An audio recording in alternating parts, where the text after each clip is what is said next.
پھر اللہ تعالیٰ نے قرآن پاک میں جب سورہ آل عمران میں کہا نا کہ اے بنی آدم یاد کر وہ دن جب ہم نے بنی آدم اور اس کی تمام تر اولاد کو اکٹھا کیا است میں، عالم است میں، اور پھر ان سے وعدہ لیا گیا کہ میں تمہارا ہی معبود ہوں کہ نہیں، تمہیں پتہ چل گیا ہے کہ کیا کہانی ہے. اینڈ دے آل سیڈ کہ یس، ہم آپ کی عبادت کا وعدہ کرتے ہیں. یہ قرآن پاک کی آیت کا میں نے آپ کو مفہوم بتایا تاکہ آپ کو پتہ چل جائے کہ قرآن پاک کس طریقے سے یہ بات اس طریقے سے بتاتا ہے کہ فار ایگزامپل میں اور آپ آپس میں بات کر رہے ہیں اس وقت، مجھے تو نہیں یاد وہ دن عالم است کا، تو اللہ تعالیٰ نے کیوں کہا یاد کرو وہ دن کہ جب میں نے بنی آدم اور اس کی ساری اولاد کو اکٹھا کیا تھا. اب علماء کی دو سپلٹ ہیں اس کے اوپر کہ یہ ایک واقعی میں دنیا پہ ہوا ہے واقعہ آدم کے بعد، حضرت نوح سے پہلے اور یا ادریس سے بھی پہلے، اور اس وقت جتنی بھی اولاد تھی سب سے اللہ تعالیٰ نے وعدہ لے لیا تھا کیونکہ بھائی شریعت نے آنا تھا، اور شریعت تو نوح علیہ السلام سے شروع ہوئی ہے ساری. تو یہ سارا کا سارا معاملہ اللہ تعالیٰ نے اس کو وعدہ لیا تھا. دوسرا اسکول آف تھاٹ جو ہے اسکالرس کا وہ کہتا ہے کہ نہیں، یہ کہانی ارواح کی ہے. ایک خاص عالم میں اللہ تعالیٰ نے تمام ارواح کو اکٹھا کیا جو کہ آدم کی اولاد میں سے ہونی ہے، اور ان سب کو کہا کہ یہ ڈیکلریشن کرو. تو یہ ڈیکلریشن کس چیز کی ہو رہی تھی؟ یہ ڈیکلریشن کسی ابھی تک آپ کے سوال کا جواب شروع نہیں ہوا، یہ کانٹیکسٹ میں بتا رہا ہوں آپ کو کہ یہ کس طریقے سے اللہ تعالیٰ نے بتایا کہ آپ کے پیدا ہونے سے پہلے بھی یہ معاملات کس طریقے سے آپ کو اکٹھا کر کے عیاں کر کے بتائے گئے. تو پھر بیچ میں ایک پزل کا پیس ہے جو کہ میں اب ڈالوں گا تو آپ کو پکچر کمپلیٹ ہو جائے گی اس کانٹیکسٹ کی. سورہ احزاب میں اللہ تعالیٰ نے کہا نا کہ انا عرضنا الامانۃ علی السماوات والارض والجبال فابین ان یحملنها واشفقن منها وحملها الانسان، کہ جب ہم نے یہ امانت پیش کی، یہ پوری کی پوری جو اسکیما ہے یہ بتائی کائنات کو، انا عرضنا الامانۃ علی السماوات والارض والجبال، آسمان کو، جو زمین ہے جس کو ہم زمین کہتے ہیں اس کو، اور پہاڑ کو، مطلب ایک اوور آل ڈیکلریشن دے دی ہے کہ جو بھی چیز ہے سب کو دکھا دی کہ کون ہے کہ جو یہ امانت پوری اٹھا سکتا ہے، یہ امانت اٹھائے گا. ٹھیک ہے. تو اللہ تعالیٰ نے کیا کہا کہ انسان نے کہہ دیا کہ میں اٹھاؤں گا. حمل انسان کہ میں، انسان نے کہا کہ میں اٹھاؤں گا. حمل کا لفظ ہے نا، I'll bear the load, I'll bear the burden of this امانہ. یہ سورہ احزاب کی آیت بہت کلیئر کر کے بتاتی ہے کہ جب ہم نے یہ پریزنٹ کیا کہ کوئی ہے جو اس امانت کو اٹھائے گا، تو انسان نے خود آپٹ کیا کہ I will cross this whole hurdles. یہ جو آپ نے تمام تر معاملہ بنایا، اس کی سینکٹیٹی کو میں نبھاؤں گا، اس کی پاکیزگی اور اس چیز جو پورا اسکیما آپ نے بنایا اس پہ خراش نہیں آنے دوں گا. I'm going to come clean. اور اللہ تعالیٰ نے ساتھ ہی بتایا پھر انہو کانا ظلوما جہولا، اس کو نہیں پتہ تھا انسان کو کہ وہ کس چیز پہ یس کر رہا ہے. ظلوماً، اپنے اوپر ظلم کیا اس نے، جہولا، جہل میں رہا کہ یہ میں نے کہہ تو دیا، اس کو پتہ ہی نہیں تھا. جہل کا مطلب یہ نہیں کہ جو ہم نے سائیکالوجی بنائی ہوئی ہے کہ بغیر اس کی انٹینسٹی کو پتہ ہوئے اس نے یس کر دیا، اور بغیر اپنی اس طاقت کو پتہ کیے کہ یہ کر بھی سکتا ہے کہ نہیں اس نے کر دیا، تو یہ ظلم کیا اس نے. بغیر مطلب کسی ایسے بندے پہ آپ بوجھ ڈال دیں کسی ایسی چیز کا جو اس کا اہل نہ ہو تو اس پہ ظلم ہی کرنا کہتے ہیں. سو انسان کو خود بھی نہیں پڑتا اس کی کیپیبلٹی کا، اور پھر بھی انسان نے کہا کہ میں اٹھاؤں گا. اور اللہ تعالیٰ نے کہا نا کہ انہو کانا ظلوما جہولا، کہ یہ بہت ہی بڑا ظلم و جہل ہو گیا انسان سے. تو اس کی کمپنسیشن پلان بھی اللہ تعالیٰ نے بتا دی پھر کہ انسان نے، ہم یہ میں اور آپ کھڑے ہوئے تھے، دانیہ میں تھی، آپ تھا، میں تھا، آپ تھی، میرے بہن بھائی تھے، میرے بھی بچے تھے، آپ کے بھی بچے تھے، آپ کے ماں باپ تھے، ہم سب اکٹھے کھڑے تھے. جو اس وقت دنیا میں ہم ایک قبیلے میں ہیں، جو بھی گھر والے ہیں وہ اس وقت بھی وہاں پہ اکٹھے تھے. جو آپ کے دوست یار ہیں وہ ادھر بھی دوست یار تھے، جو میرے دوست یار ہیں وہ ادھر بھی دوست یار تھے. ہم سب اسی اسکیما کو یہاں پہ لے کے آئے ہیں. ایک حدیث ہے جو کہ مفہوم میں آپ کو سناتا ہوں کہ ارواح میں جو قبیلے آپس میں بہت قریب تھے وہ دنیا میں بھی وہ آپس میں بہت قریب ہو جاتے ہیں. جو آپس میں بھی وہ ان کی اتنی نہیں بنتی تھی ادھر بھی نہیں بنتی ان کی.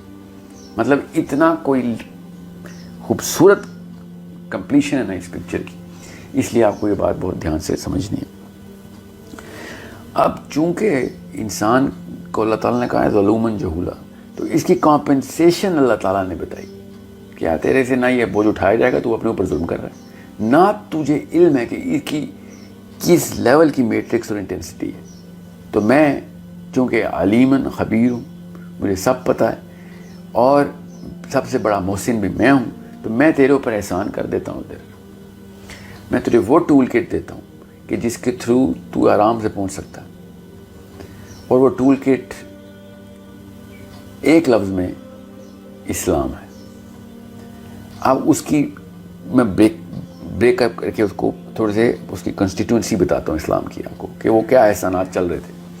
اللہ تعالیٰ نے پھر کہا کہ تجھے یہ سب کچھ بھول جائے گا، تجھے پتہ نہیں چلے گا، تیرے اندر ایروگنس آ جائے گی، کیونکہ تجھے جیسے ہی میں نے نیچے زمین پہ اتارنا ہے اس وقت تجھے پتہ چلے گا کہ تیرے سے بہتر تو وہ چیز ہی نہیں ہے. سو میک شیور یہ احد اور توحید کا کانسیپٹ اپنے ذہن میں رکھی. جب تو توحید پہ رہے گا تو ہمبل رہے گا کہ یار میں اللہ کا ایک غلام ہوں، میں کوئی بڑی چیز نہیں آئی دنیا میں.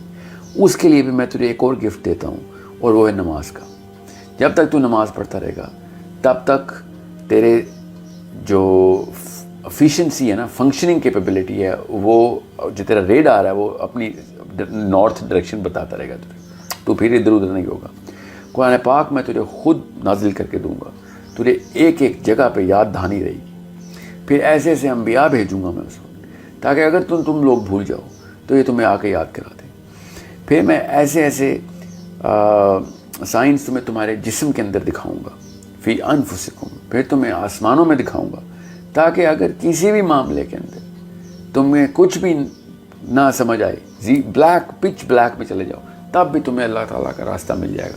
اس لیے فکر نہ کرنا، کچھ ایسے کام ہیں جو کبھی بھی نہ کرنا، میں پہنچا دوں گا تمہیں. اور اللہ تعالیٰ نے وہ بتائے پھر کام کیا، شرک کبھی نہ کرنا، طاغوت کبھی نہ کرنا، کفر کبھی نہ کرنا، پھر قتل نہ کرنا. میں اب میٹرکس اسی طریقے سے بتا رہا ہوں، کیونکہ سب سے بڑا شرک گناہ جو ہے وہ شرک ہے. اس کے بعد جو اسلام کے فلسفے میں موٹا موٹا بتا رہا ہوں، سارا سیریل تو آف کورس نہیں بتا سکوں گا ایک ویڈیو میں.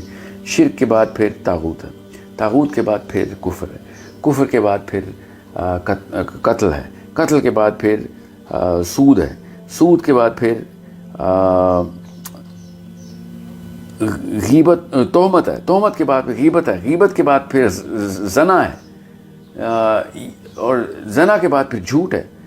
سو انڈرسٹینڈ یہ سیکوینسنگ فلسافیکل ہائرارکی ہے جو میں نے آپ کو بتائی ہے. سو اس کی پوری میٹرکس ہے، اور بڑا پرفیکٹ پزل کنیکٹ ہوتا ہے کہ اسی طرح کی سیکوینسنگ کیوں رکھی ہے گناہوں کی. مگر بہرحال ہمیں موٹا موٹا تو سب کو پتہ ہے کہ یہ کام نہیں کرو گے نا تو بچ جاؤ گے. سو نماز ہو، روزہ ہو، زکوٰۃ ہو، حج ہو، جہاد ہو، دعوت ہو، کسی لیول کے اوپر آپ نے اب یہ والے جو کام ہے نا، یہ ایز گفٹس مل رہے تھے ہمیں اس وقت. ہم فوجیوں کی طرح بیک پیک پہن کے بیٹھے ہوئے تھے جہاز کے اندر، اور پیراشوٹ کھلنے والا تھا، اور اللہ تعالیٰ نے ہمیں پہلے بتایا کہ یہ بھی لے لے، یہ بھی لے لے، یہ بھی لے لے، تو یہ ساری چیزیں کام آئیں گی. اور بالکل ماں جس طریقے سے لنچ باکس نہیں پیک کرتی اپنے بیٹے کا، بیٹی کا، جب وہ کسی لمبے سفر پہ جائے، بالکل یہ ہمارے لنچ باکس ہے، یہ ہمارا نیپ سیک ہے، یہ ہمارا بیک پیک ہے، یہ ہمارا ٹول کٹ ہے، کہ یہ ایز گفٹس ہمیں مل رہے ہیں. ایک جگہ پہ بھی اللہ تعالیٰ نے پھر ساتھ ہی اللہ نے بتایا کہ پیسوں کی فکر نہ کری، وہ میں کر دوں گا. وہاں پہ تجھے بہت شیطان آئے گا تجھے بھوک سے ڈرانے، بچے مار دے گا تو اپنی غربت کے در سے اس کو ابورشن کے لیے. سو قتل نہ کر دیں کسی کو، پھر سو آن آل دا کمینڈمنٹس. یہ سارے کے سارے معاملات ہمیں ایز گفٹس مل رہے تھے. اور پھر اللہ تعالیٰ نے ساتھ ہی کہہ دیا کہ کوئی ایسی قوم نہیں جس کو میں کہیں نہ کہیں سے ہدایت خود نہیں پہنچاؤں گا.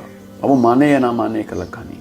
جو بندے واقعی سوچنا چاہتے ہیں ان کو پتہ ہو کہ اللہ تعالیٰ نے جب کہتے ہیں کہ نہ شکرہ ہے تو اللہ تعالیٰ کس چیز کی نہ شکرے کی بات کر رہے ہوتے ہیں کہ اتنا بڑا آپ کو ایک بیگ میں گفٹ ڈال کے دیے تھے اور نشانیوں پہ نشانیاں دکھا دی, اور اللہ تعالیٰ کہتے ہیں کہ شکر کیوں نہیں کرتا تجھے میں نے. اب تو ہم جیسے بندے جو قرآن کے بعد کے دور میں پیدا ہوں اور ایسے دور میں پیدا ہوئے نالج کی کثرت ہے, وہ تو شکر سے ایک ایک سیکنڈ ہی کانشیسنس میں ہوں.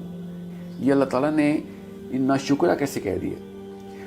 چونکہ اللہ تعالیٰ نے یہ ٹیسٹ دیا تھا غیب کے لیے, غیب کے اوپر. یہ یاد رکھیے گا, اس لیے جب بھی ہم ماں کے پیٹ میں ہوتے ہیں تو یہ سارا کے سارے گفٹس کی جو میموری ہے نا، یہ ارواح کی میموری، پری لائف کی میموری، یہ وائٹ واش ہو چکی ہوتی ہے تاکہ یہ سارا چیز غیب میں رہے. اگر اللہ تعالیٰ یہ غیب کے فلسفے کے اوپر نہ رکھتے تو ہمیں وہ پرانی باتیں بھی یاد ہوتی، پھر ہم کسی اور طریقے سے شاید دنیا میں آتے. مگر غیب کے کانسیپٹ کے لیے یہ ساری میموری زیرو کر کے خود بتایا کہ سوچتے کیوں نہیں ہو، عقل کیوں نہیں کرتے ہو. ان آیتوں کے مطلب تب سمجھ آئیں گے آپ کو کہ اللہ تعالیٰ کیوں کہہ رہے ہیں کہ سوچو تو صحیح. تمہیں ساری چیزیں دکھا دی گئی.